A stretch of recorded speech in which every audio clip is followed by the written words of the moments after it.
Hello and welcome back to Digital Assets Daily. Good morning, good afternoon, or good evening, wherever you are in your corner of the world. I'm going to do things a little bit different than our normal structure today, but I do want to have a discussion, and it kind of goes back into our normal routine. Don't forget to hit that like and subscribe and notification bell if you want to be updated with every single video as we release them. All right, I posted on Twitter earlier, and we're just going to get into the thought. As we see, most things are implemented now. FedNow in July, and Ripple worked with regulators day one. Jay Clayton created a lawsuit on his way out the door. Seems clear it's delayed until CBDCs are active with regulations limiting crypto, and the 99%, as Brad says, don't survive. Now, if you go into that thought, man, I could have gone on, and these are current articles.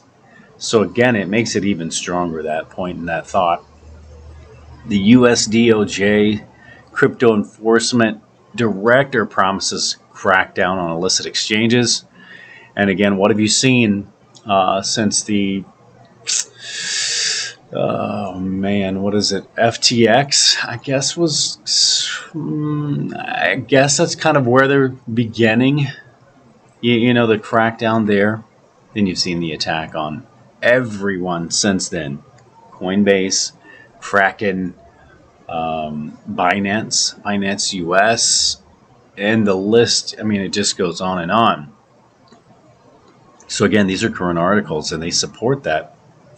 Then you have BRICS and other countries pushed to align against the US dollar. Now, irreversible is kind of where they're at. We've shown the de-dollarization for the past few months, even stronger the past few weeks. So you can again see how that aligns. Then a thought I shared again was, so you have those fighting for CBDCs and those fighting for gold-backed digital assets. And there you have it again. If you attack the exchanges, you're minimizing and or eliminating a retail investor being able to enter or exit crypto back into fiat or cash out, etc. We'll get into another thought beyond that shortly. But then if you have a gold-backed digital asset, you could possibly even eliminate CBDCs, because now you have something with true value, and it doesn't even need to be, what's the terminology that they use? It doesn't even need to be guaranteed, because it's literally like giving someone gold, because it's backed up by that asset. Crypto companies are playing poker with the SEC as the agency cracks down again on the crypto. And you have Bank of Korea and financial regulator and a turf war over crypto, having the mandate over the crypto industry. So again, you can see those who are supporting cryptocurrency, like a gold-backed crypto or a gold-backed digital asset. Then you have those who are not really wanting to see that happen, and they're basically, fighting for the CBDC. So I think that's really where we're at. And, basically research shows that, as we've always stated, Ripto being the chosen one, Ripple being I might have said Ripto, my mind is thinking Ripple and the cryptocurrency XRP. So let's just clarify that as I move forward. My mind's moving faster than my mouth, but if you have a scenario where its design is, it doesn't have all the glitter and glam. It has one major talent, I guess you could say, and that is to move cross-border currencies. Yeah, it's expanded into other things with the XRPL, etc. You can get into details and you can do whatever you want, but the short version is it's made for cross-border. And that's why it is the king, because it doesn't do all the additionals by default, by design. It moves fast, it moves efficient, and it moves very cheap. If you see now, A lot of people are frustrated. I don't know how much you saw of the news over the weekend about Bitcoin. Even a few Bitcoin, I'm not necessarily sure if they're maxis, but they're very heavily leaning Bitcoin in their investments, and that is their favorite. Being frustrated over the weekend, saying Bitcoin is dead as a question because now the speed is slower and the fees have gotten much, much higher, noticeable, like a lot of people who are frustrated with the Ethereum fees and the Ethereum speeds because it's a little bit slower and a lot more expensive than moving like XRP, XLM, or XDC. So having said that, I think the reason, insiders, riddlers, or other people in research, I think the reason the dates are not aligning is because now everything is done pretty much. Fed now coming up in July. Other than that, everything is live, whether it's a soft launch or whatever you feel comfortable titling it.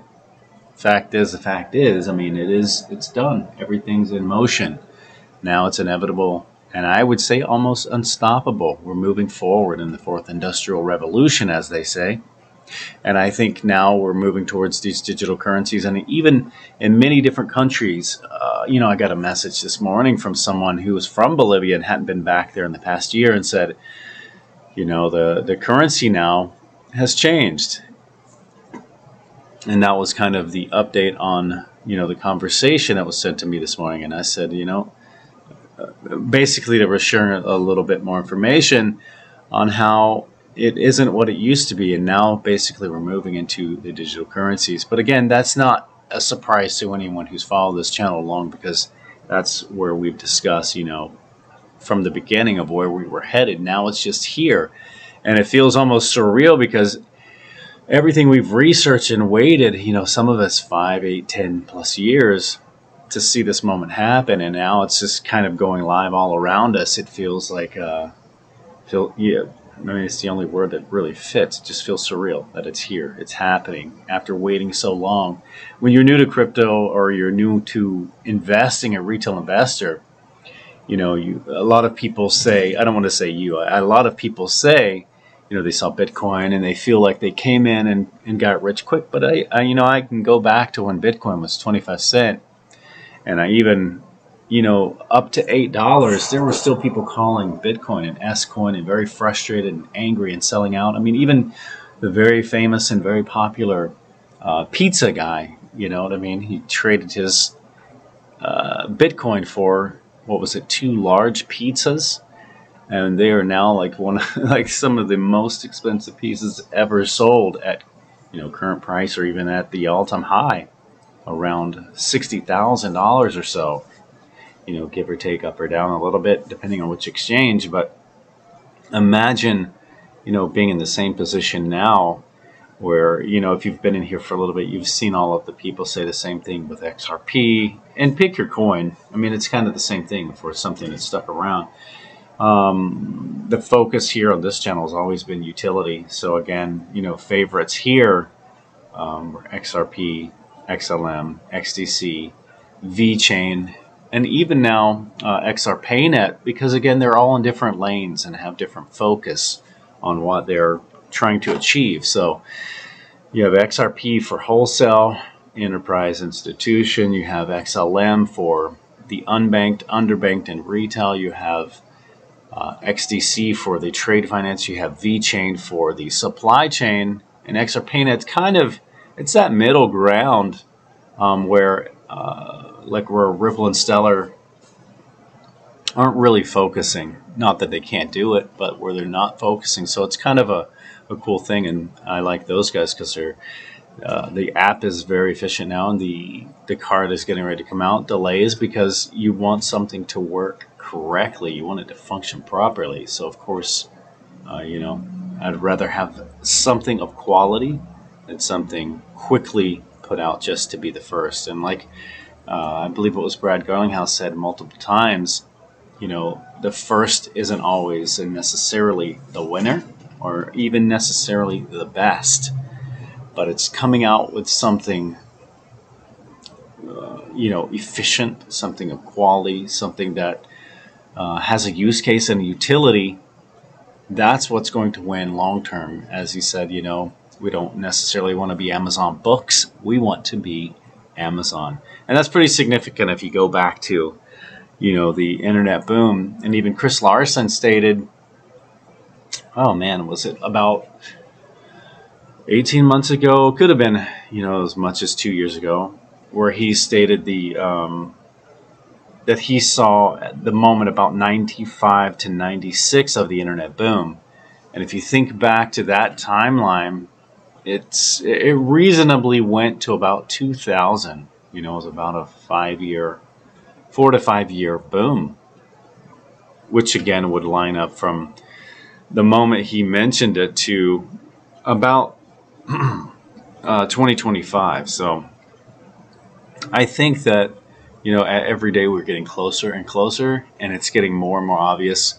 Back, a few years ago, it was really, really, really hard to find any current information on the assets.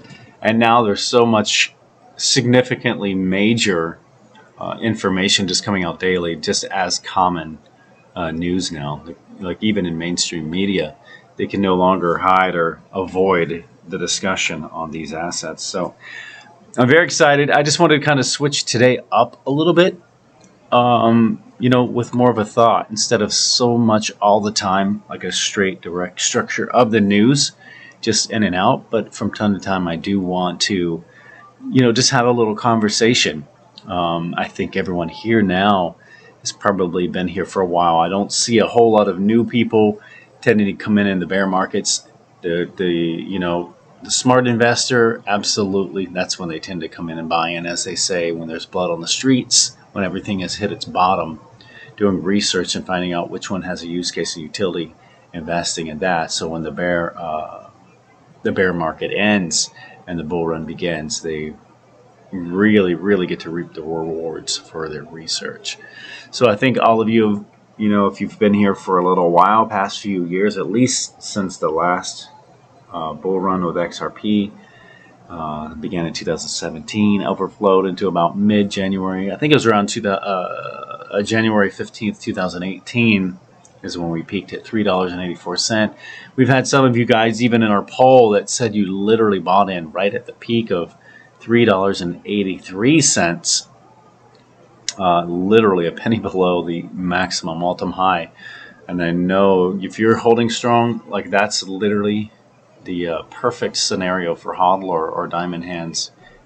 Pretty much you're a legend if you're still holding strong from the ones that you purchased, didn't sell out. And as I always say, if you never lose until you sell, especially if you know you have something that will regain its value once again. But again, guys, much love. Just want to switch it up a little bit differently today.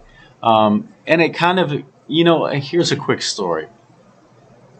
Recently, I was driving behind someone, just kind of there for a while, and then they started slowly getting significantly lower and lower and lower beneath the speed limit.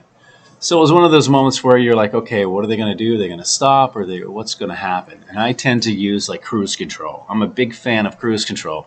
I'll see like the area that I'm at, whatever speed limit is, click cruise control. I don't have to think about, am I speeding? Am I not speeding? Do I need to look for a police trying to find someone on his radar? Do I need to pay attention to traffic? I just kind of chill and cruise, put on some good music, and like just enjoy the ride. So then that thought, instead of getting frustrated, I just kind of moved over because they were going slow in the fast lane. So I just basically moved over to the slow lane and set my cruise. I was slowly passing them because they were going significantly lower. And the funny thing is they started speeding up. So I was like, okay, that's very interesting. Maybe they're just going to move now. Maybe they were distracted. After a little bit, they started slowing down back to where I was. Again, they were still in the fast lane. And then I started thinking, this reminds me a lot of crypto. How the, SEC who's in control. And basically, if you're into traffic, whoever's in front of you is really in control of your speed. So it started making me think, this car who's kind of back and forth, fast and slow, it reminded me a lot of like the regulators, SEC, take your pick. But it started thinking, as we get a chance to speed up, my mind was associating speeding up with with the bull market, profits, like the price of your asset increasing. And then it kind of retraces, it slows down a little bit. But then as you go to, make your adjustments, whether it's into another asset or increase your investment into the one that you have because you're confident from research that you have the right asset, then it starts picking up again. Then as you're sitting there just waiting and waiting for that moment where it really, really peaks, and there's glimpses of this possibly being the moment, it kind of slows back down. And it started making me think of today when I was doing this research for the information we're discussing now, or that I posted on Twitter, and I started thinking, it is so very similar to how every chance that we get where it rises and we think it's almost that time, because there's so many signs pointing to it being at any given second now, something always pulls it back. But I think, again, the best thing that we can do is just be patient. And I would say, I think it's the dates that we're at right now that are really a little bit less important and critical, so much so as the events. I would say watch for the events, because the events are going to be the next major thing. The dates, sure, they could have possibly been laid out and aligned perfectly, but I think there's been so many factors that have delayed those and moved the dates. And at some point, the dates can speed up and move forward much, much faster than intended as well. We've seen all sides of that. If you've been here, for at least 5 years, you've seen every one of those scenarios play out. So that was kind of it, the scenario when I was driving. It just flashed through my head. Maybe I've been here too long, done too much research, where everything kind of points back to crypto. And it's just one of those things. It is what it is. But I hope you guys are having a good day.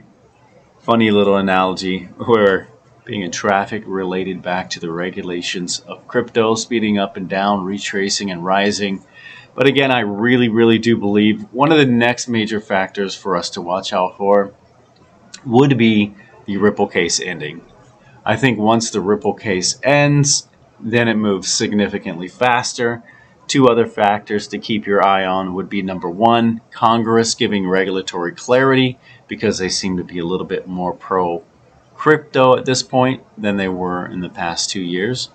And then I would say number three, watch what's going on with all of the gold-backed digital currencies and the CBDCs globally.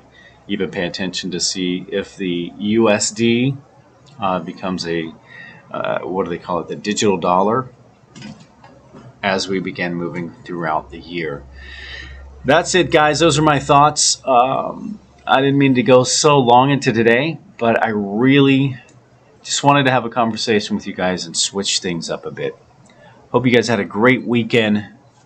Remember, it's not financial advice, and much love. We'll catch you in the next one.